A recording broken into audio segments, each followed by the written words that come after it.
संपूर्ण महाराष्ट्रात सध्या जिल्हा मध्यवर्ती बँकेच्या निवडणुकांची रणधुमाळी सुरू आहे आणि त्यातच अहिल्यानगरमध्ये ही लढत नक्की तिहेरी होते की काय अशी परिस्थिती निर्माण झाली। लोकसभा निवडणुकीमध्ये सुजय विखे पाटलांचा पराभव करून जायंट किलर ठरलेले खासदार निलेश लंके यांनी आता थेट या सहकाराच्या मैदानात उडी घेतली। विरोधकांच्या बैठका, फोटो मॉर्फिंगचे आरोप आणि अपहरणाच्या नाट्यमय घडामोडीनंतर निलेश लंके यांनी खंडेरायाच्या चरणी बसून विरोधकांना ठणकावून सांगितलं की तुम्ही कितीही अंत पहा, निलेश लंके तुम्हाला पुरून उरणार आहे। पण या राजकारणामध्ये सर्वात मोठा ट्विस्ट कुठे माहिती आहे तर तो भाजपमध्येच आहे।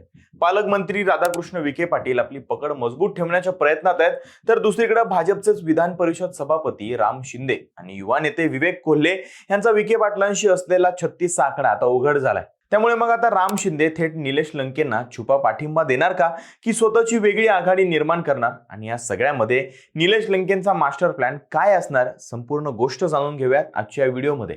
नमस्कार, मी शुभम गोरे आणि तुम्ही पाहताय कट टू कट। अहिल्यानगर जिल्हा मध्यवर्ती सहकारी बँक ही नगर जिल्ह्याच्या विकासाचा एक आर्थिक कणा मानली जाते। जिल्ह्यातील हजारो विकास सेवा सोसायट्या, साखर कारखाने आणि बिगर शेती संस्थांचे करोडो रुपये या बँकेच्या माध्यमातून फिरत असतात। इतिहासात जर नजर टाकली तर या बँकेच्या संचालक मंडळावरती नेहमीच आमदारांची आणि खासदारांची वर्दळ राहिलेली दिसते। बाळासाहेब थोरात, राधाकृष्ण विखे पाटील, कैलासवासी शिवाजी कर्डिले, चंद्रशेखर घुले, शंकरराव गडाख यांच्यासारख्या दिग्गज नेत्यांनी या बँकेचं नेतृत्व केलं।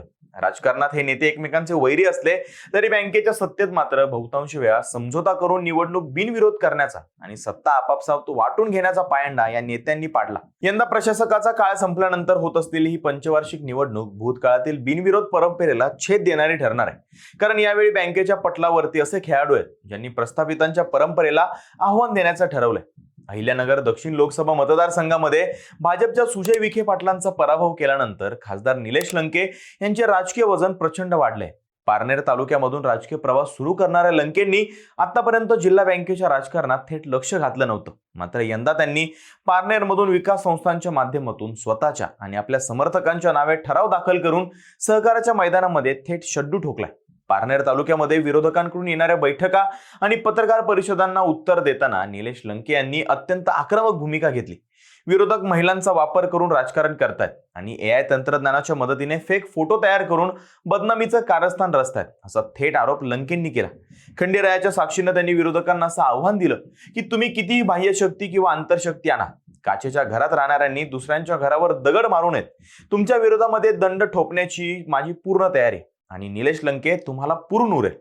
पारनेर तालुक्यातून उदय शेळके यांच्या निधनानंतर त्यांच्या पत्नी गीतांजली शेळके या बिनविरोध संचालक झाल्या होत्या, पण आता बदललेल्या समीकरणांमध्ये निलेश लंके स्वतः किंवा राणी लंके यांच्यापैकी एकाला रिंगणामध्ये उतरवून पारनेरवरील राजकीय पकड अधिक मजबूत करण्याच्या ते तयारीत आहेत। अहिल्यानगरच्या राजकारणामध्ये बाहेरून महायुती एकत्र दिसत असली तर आतून मात्र भाजप नेत्यांमधील अंतर्गत वाद हा टोकाला पोहोचलाय। पालकमंत्री राधाकृष्ण विखे पाटील यांच्या हातामध्ये सध्या बँकेची मुख्य सूत्र आहेत, परंतु दिवंगत आमदार शिवाजीराव कर्डिले यांच्या निधनानंतर बँकेमध्ये भाजपला सावरणारा आणि सर्वांना एकत्र बांधून ठेवणारा मुख्य दुवा हरवलाय। यामुळे विखे पाटलांसमोर बँक ताब्यात ठेवण्याचे मोठं आव्हान यावेळेस असणार आहे। या सगळ्यात सर्वात मोठा राजकीय ट्विस्ट आणला तो विधान परिषदेचे सभापती राम शिंदे यांनी आपल्या राजकीय आयुष्यामध्ये पहिल्यांदाच कर्जत आणि जामखेड या दोन्ही तालुक्यातील विकास सोसायट्यांमधून स्वतःच्या नावाने ठराव दाखल केलेत। याचाच अर्थ राम शिंदे आता बँकेच्या राजकारणामध्ये पूर्ण ताकदीने उतरताना दिसणार आहेत। विशेष म्हणजे राम शिंदे यांनी काँग्रेसचे ज्येष्ठ नेते बाळासाहेब थोरात यांचे खंदे समर्थक असणारे आणि जिल्हा बँकेचे माजी अध्यक्ष बाजीराव खेमनर यांची जाऊन भेट घेतली।